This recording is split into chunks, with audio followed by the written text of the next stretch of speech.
Hi, we're in my kitchen. Get comfortable.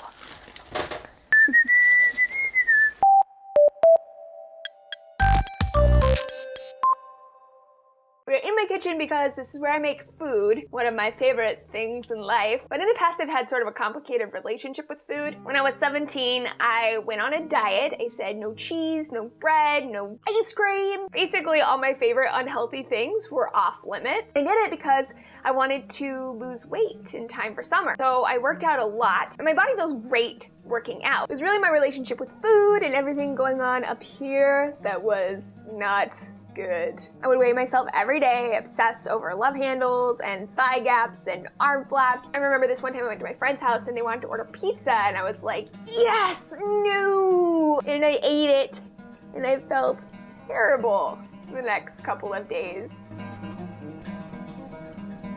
Dieting in the US is a big part of how we learn to develop a relationship with food and with weight. If we're talking about making healthier choices in your life, replacing butter with olive oil or avocado, grilling instead of frying, I'm not going to call that a diet. It's a lifestyle change. When I say dieting, I'm referring to a temporary restriction in what you eat. It can be very minimal restriction or it can be very extreme, driven by a toxic mentality. Mentality I had where if I lose weight, I could finally love and accept myself and wear a bikini. But it's a lie. Loving yourself as long as you look a certain way isn't self-love. It's self-destruction. And dieting for me was really a solution to the problem of feeling terrible about myself. And I didn't know that there were any alternatives to deal with it. But there are. For instance, if you're dieting to be skinnier, maybe just stop. These types of restrictions on food can lower your metabolism. They'll make you feel weak because you're not getting all the nutrients that you need, make you more susceptible to getting sick. 95% of diets just straight don't work. People gain all the weight back. The perfect body that so many people are chasing after is like 20% below the ideal healthy weight. We're driven, we're driving. The gas in our tank is feeling that we are not good enough. 1 in 3 female students in this big survey in the UK said that they would be willing to shave months or years off of their life to have the perfect body. Willing to die earlier. Like, Houston, we have a problem. But the problem isn't you. It's 1, the media, which is a huge source of our learning about what's valuable, what's beautiful. 2,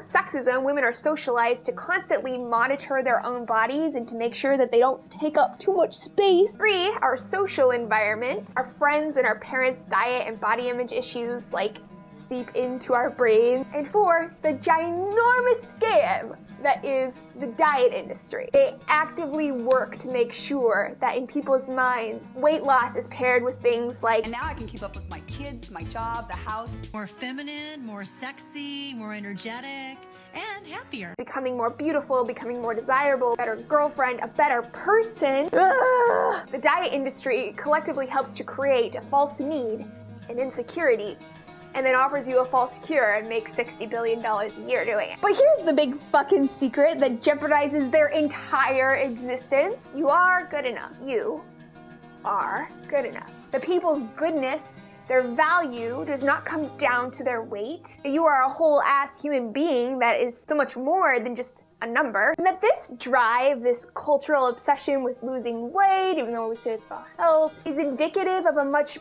broader sickness. And what do you do when you're sick? You take some medicine. I'm talking about giving yourself the love that you deserve. I'm talking about not shit-talking yourself and comparing yourself to other people. I'm talking about choices that are actually healthy. Not letting the world stop with some pizza or bikinis. I'm talking about the end of meticulous self-monitoring, defining ourselves by our weight. I'm talking about the end of dieting. I'll see you guys next time.